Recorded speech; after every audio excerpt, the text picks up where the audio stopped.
रन्जन दैमारिया जितु कनभिक्टेड केस बेयाव गोग्लैना दङ। फैगौ लकसभा बिसायख'थिखौ नोजोर होनानै बिटिआर हालामाव गुबुन गुबुन राजखान्थि हान्जाफोरा गावबा गावनि दोलोखौ गोरा खालामनो आरो रायजोफोरखौ गोसो बोहोनो नाजानायखौ नुनो मोन्दों।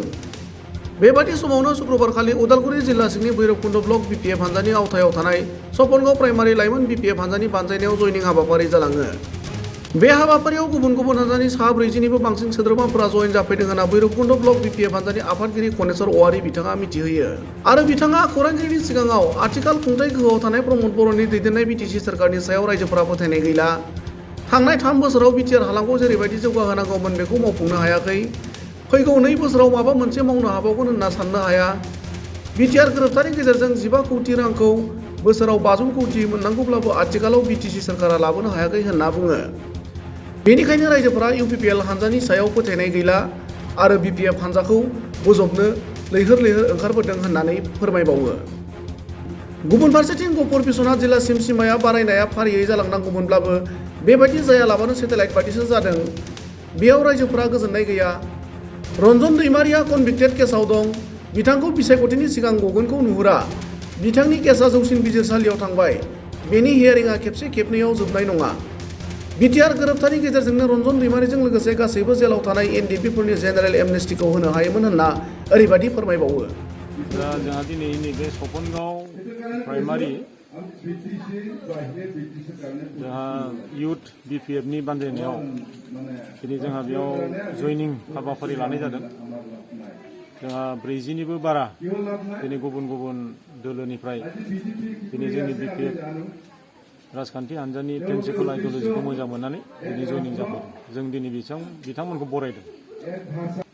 दा थांनाय नैबे 3 बोसोराव प्रमद बर' दैदेननाय इउपिपिएल बिजेपि आरो जिएसपिनि जि सरकार दिनै 3 बोसोराव बिथांमोना जिखिनि मावबोदों बे मावनायाव दिनै रायजो राजाफोरा सन्तुष्ट गैया आरो बिथांमोना बिसायख'थिनि सिगां जायफोर बाथ्राखौ खोथा होबोदोंमोन रायजो राजानो दिनै रायजो राजाफोरा 3 बोसोरखौ नेबाय आरो फैबाय थानाय 2 बोसोरावदि बिथांमोना माबा मोनसे रायजो राजानि जौगाथायनि बा बिथांमोना जिखिनि बिसायख'थिनि सिगां जिखिनि प्रतिश्रुति होदोंमोन दा बेखौ रायजो राजाया 2 बोसोराव मावबावनोदि हागोन बेखौ दिनै रायजो राजाफ्रा खुद्रिदों आरो बिथांमोननि सायाव फोथायनाय गैया जानानै दिनै बिथांमोना रायजो राजाया जोंनि बिपिएफ राजखान्थि हान्जायानो मोजांमोन आरो फैबाय थानाय समाव जों बिपिएफ राजखान्थि हान्जाखौनो जोङो समर्थन होनानै जोंनि जि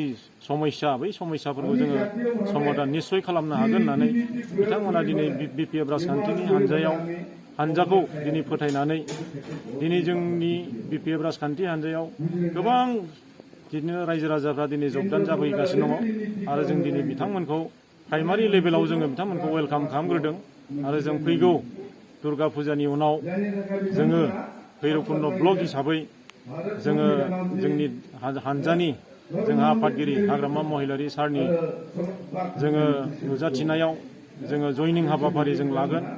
दा बिनि थाखायनो जोङो प्राइमारि बे जयनिं हाबाफारिखौ लाग्रोनाय जादों। दा जोंहाथ' नैबे गफुर आरो वेस्टार्न सारियालिया बिटिआर सुक्तिनि गेजेरजों जि हाबनांगौ जोंबो बिपिएफ राजखान्थि हान्जायै जोङो बेखौ वेलकाम खालामदों। खिन्थु जोंहा मोनसेल' जोंहा दिनै बिटिसिआव 4 जिल्ला जाबाय बिटिसि सुक्तिनि गेजेरजों।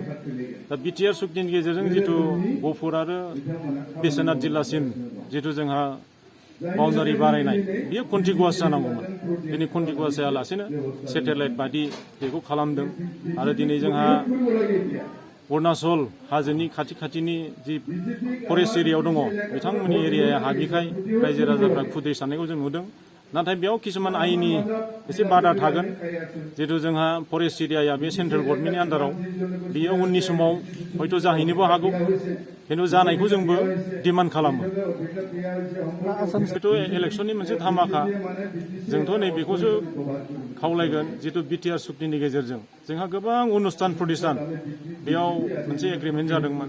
दिनै बे एग्रिमेन्ट जानायनि अनुस्थान प्रतिष्ठान दिनै फाउन्डेसन होआखै आरो दिनै जोंहा 1500 कौटिनि जि पेकेज दिनै इयारलि 500 कौटि फैनांगौमोन सेन्ट्रेल गभर्नमेन्ट स्टेट गभर्नमेन्टनिफ्राय दिनै बिटिआर गभर्नमेन्टआ बेखौ लाबोनो हायाखै दा बेफोरसो दुखुनांथाव दिनै सोरबा स्टेटनि जिथु CM दिनै बिथाङा 500 कोटि होगोन होनना बुंदों थांनाय बारावबोथ' बिथाङा 500 कोटि डिक्लार होदोंमोन खिन्थु दिनै जोङो बेफोरखौ इमप्लिमेन्टेसन जानायखौ जों नुवाखै दा दिनै 2022 मायथाइयाव जिथु MP इलेक्सन फैगासिनो दङ बे इलेक्सननि सिगां बिथाङा हयथ' निर्बाचननि प्रतिश्रुतिबो बे जानो हागौ आरो खिन्थु जोंहा डिमान्डआ बेनो जोंनि बिटिआर सुक्तिनि गेजेरजों जायफोर अनुष्ठान प्रतिष्ठान बेयाव फाउन्डेसन जानांगौमोन बे जायाखै जानांगौ आरो जिखिनि जोंहा 1500 कोटि बे इमप्लिमेन्टेसन जायाखै बे जानांगौ प्रमद बर'आ गाहायै गोबां बिदिनो माने नन स्टप खामानि मोजां मावबाय थादों होनना बुङो दा बेनि बेलायावहाय रायजोफोरा सोरबा मोजां बुङो सोरबा दाथ' जिखिनि प्रमद बर'आ जिखिनि बाथ्रा बुंदों जोंथ' प्रेक्टिकेल फिल्डआव नुवाखै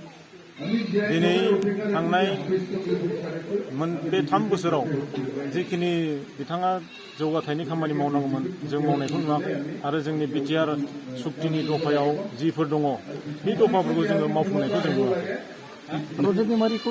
रन्जन दैमारिया जिथु कनभिक्टेड केस बेयाव गोग्लैनानै दङ आरो दिनै बिथाङानि नैबे बिसायख'थिनि सिगांदि रिलिज जागोन जों बेखौ नुहुराखै मानो होनब्ला बिथांनि केसा सुप्रिम कर्टआव थांबाय दिनै सुप्रिम कर्टआव हियारिं जागोन आरो बे हियारिंआ खेबसे खेबनैयावनो जोबनाय नङा दा बेनिखायनो बिसायख'थिनि सिगांदि रन्जन दैमारि बिथाङा गना फैगोन जोंहा बेयाव फोथायनाय गैया आरो जाय बिथांनि जिथु जोबथेसालियाव जोबनाय बेखौ जोङो बिटिआर सुक्तिनि गेजेरजोंनो बिथांमोनखौ जोङो जेनेरेल एमनेस्टि होनो हायोमोन आरो जोंहाथ' BPF राजखान्थि हान्जा हिसाबै जोङो CWCआव मोनसे सिद्धान्त लाखाबाय जे फैबाय थानाय 2022 मायथाइनि जि MP इलेक्सन जोङो खुनु मोनसे नेसनेल पार्टियानो होन रिजनेल पार्टियानो होन जों रावबो राजखान्थि हान्जाजों एलायन्स जाया जोङो BPF राजखान्थि हान्जाया गावनो जोङो क'क्राझार आरो नैबे दरं उदालगुरियाव जों केन्डिडेट होगोन आरो दिनै रायजो राजाया जोंनि जि डिसिसन